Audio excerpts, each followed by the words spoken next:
নমস্কার বন্ধুরা, আশা করতেছি সকলেই ভালো আছেন। প্রতিদিনের মতো আজকে একটা নিরামিষ রেসিপি নিয়ে চলে এলাম। রেসিপিটি হচ্ছে লাউ শাক আলু দিয়ে নিরামিষ তরকারি। এই জন্য প্রথমে একটা প্যান বসিয়ে দিয়ে দিব কাঁচামরিচ। কাঁচামরিচটাকে কিছুক্ষণ ভেজে নিব। ভেজে নেওয়া হয়ে আসলে দিয়ে দিব পাঁচফোড়ন। আপনারা চাইলে এটা জিরে ফোড়নও দিতে পারেন। শাকের মধ্যে একটু পাঁচফোড়নটা দিলেই ভালো লাগে। আপনাদের যার যেটা ভালো লাগে সেটাই দিতে পারবেন। আমার মরিচ আর ফোড়ন দেওয়া হয়ে গেছে, এবারে দিয়ে দিব শাক।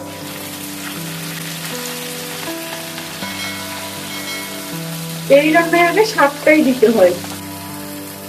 এই রান্নাতে দেখতে যেমন তেমন, কিন্তু খেতে একবারই অসাধারণ। মায়েদের দেখতাম এইভাবেই রান্না করতে।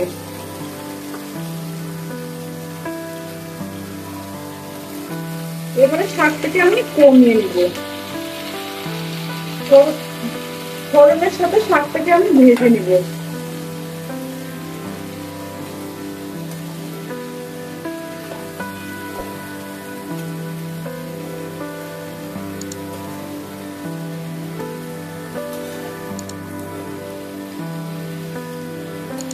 এই রান্নাটি তাড়াতাড়ি হয়, কারণ এটাতে সিদ্ধ করা আলু দিব আমি।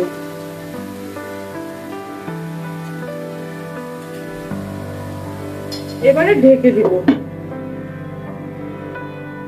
আর এইদিকে আমি আলুটাকে ম্যাশ করে নিব। একবারে আমি ম্যাশ করব না, একটু গোটা গোটাও রাখবো।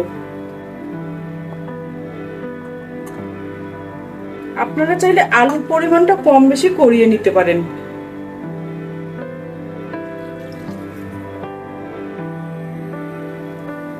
কিছুক্ষণ পর ফিরে আসলাম। শাকটা আমার অনেকটাই কমিয়ে এসেছে। এবারে দিয়ে দেব আমি ম্যাশ করা আলু। আলুর মধ্যে আমি কিছুটা জল দিয়েছি।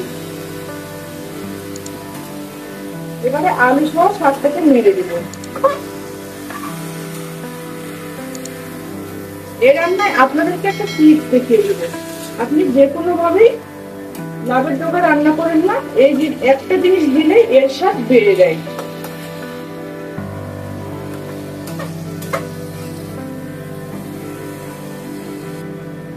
এবারে দিয়ে দিব আমি লবণ,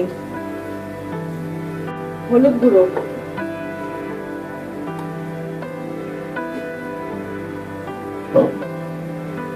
দিয়ে ভালোভাবে নেড়ে দিব, যেন লবণটা শাকের মধ্যে ভালোভাবে মিশে যায়।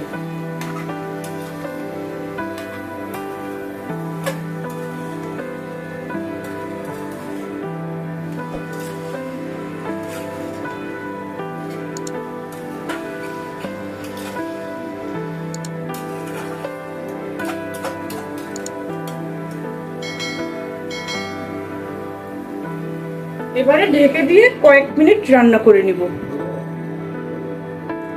কিছুক্ষণ পর চলে আসলাম। এবারে শাক আর আলুটাকে একটুখানি ভেজে নিব।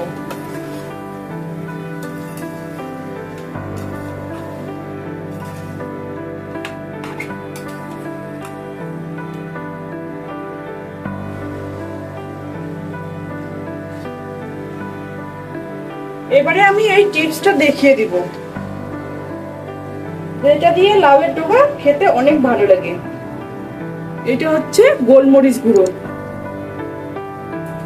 এই জন্য কিন্তু কাঁচা মরিচ অথবা শুকনো মরিচের ঝালটা কিন্তু কম ব্যবহার করতে হবে। এই গোলমরিচের ঝালটা দিলে এই তরকারির স্বাদ বেড়ে যায়। দিয়ে ভালোভাবে নাড়াচাড়া করিয়ে দিব। আর এই গোলমরিচ গুঁড়া কিন্তু এই সময়ে দিতে হবে, রান্নার শেষ সময় দিলে হবে না। এই সময় দিলে ডাটার মধ্যে গোলমরিচের ঝাঁজটা ঢুকবে আর খেতেও ভালো লাগবে।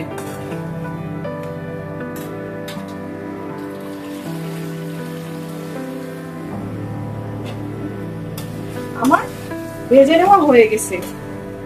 এবারে জল দিয়ে দিব। এই জলের মধ্যে আমার ডাটাটাও সিদ্ধ হবে, আবার রান্নাও হয়ে আসবে। সেই পরিমাপ করে জলটা দিতে হবে।